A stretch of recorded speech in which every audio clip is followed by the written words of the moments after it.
حضرت آدم علیہ السلام اور حضرت حوا۔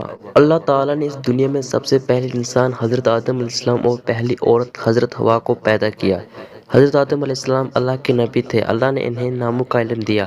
حضرت آدم علیہ السلام اور ان کی بیوی حضرت حوا پہلے جنت میں رہتے تھے۔ اللہ تعالیٰ نے حضرت آدم علیہ السلام اور حضرت حوا کو حکم دیا کہ جنت میں جہاں چاہیں جائیں اور جو چاہیں کھائیں، لیکن اس خاص درخت کے پاس نہ جائیں۔ اس کے بعد حضرت آدم علیہ السلام اور حوا اس درخت سے دور رہتے تھے۔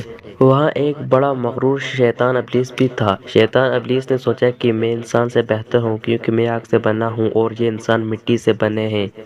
وہ چاہتا تھا کہ انسان جنت میں نہ رہے۔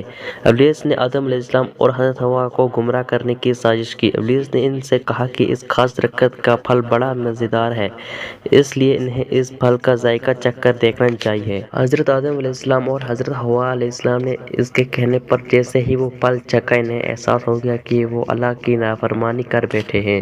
وہ رو رو کر اللہ تعالیٰ سے اپنی غلطی کی معافی مانگنے لگے۔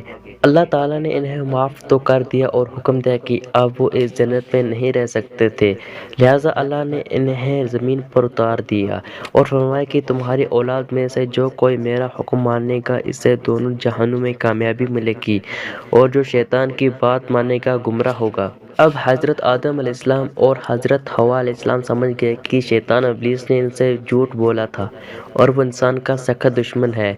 انہوں نے اچھائی اور برائی کا فرق اپنے اولادوں کو سمجھایا اور یہ بھی بتایا کہ اگر دنیا اور آخرت کی کامیابی چاہتے ہو تو کبھی شیطان کی بات نہ ماننا، صرف اللہ تعالیٰ کا حکم ماننا کیونکہ وہی عبادت کے لائق ہے۔ وقت گزرتا گیا اور انسانوں کی تعداد بڑھنے لگی۔ کچھ ہی عرصے میں ایک بستی بن گئی اور زمین پر انسانی آبادی شروع ہو گئی۔